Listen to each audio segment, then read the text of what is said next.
நீங்கள் சிறுவாபுரி முருகன் கோவில் 6 வாரம் வேண்டுதல் வச்சு போயிட்டுருக்கீங்கன்னா நான் சொல்ல போகிற இதை மட்டும் நல்லா தெளிவாக கேட்டுக்கோங்க.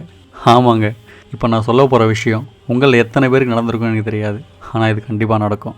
நீங்கள் சிறுவாபுரி வேண்டுதல் வச்சு போனீங்கன்னா முதல் 3லிருந்து 4 வாரம் உங்களுக்கு ரொம்பவே சோதனையாக தாங்க இருக்கும். நீங்கள் எதுக்காக அவரை போய் வேண்ட ஆரம்பிச்சிங்களோ அந்த ஒரு விஷயம் உங்களுக்கு வேண்டானே தோண ஆரம்பிச்சிடும். அவ்வளோ சோதிப்பார். அதையெல்லாம் தாக்கு பிடிச்சி அவர்கிட்ட போயிட்டீங்கன்னு வச்சுக்கோங்களேன், அப்போவும் கொடுக்க மாட்டார். நீங்கள் வேண்டியதை தரமாட்டார், அதுக்கு பதிலாக வேறு ஒன்று கொடுப்பாரு. நீ ஏன் இப்படி சொல்கிற அப்படின்னு கேட்டிங்கன்னா, எனக்கு நடந்த விஷயத்தை நான் சொல்கிறேன் கேளுங்க. நானும் சிறுவாபுரி 6 வாரம் போயிருந்தேன். முதல் 3 வாரம் எனக்கு ரொம்ப சோதனை கொடுத்தாரு. நான் எதுக்காக அவரை போய் வேண்ட ஆரம்பிச்சேனோ அந்த ஒரு விஷயமே உனக்கு வேண்டாம் அப்படின்ற அளவுக்கு சோதிச்சார். அதையெல்லாம் மீறி எனக்கு அந்த பொருள் தான் வேணும் அப்படின்னு தொடர்ந்து 6 வாரம் போனேன். அப்படி போயும் கொடுத்தாரான்னு பார்த்தீங்கன்னா இல்லை, அதுக்கு பதில் வேறு ஒன்று கொடுத்தாரு.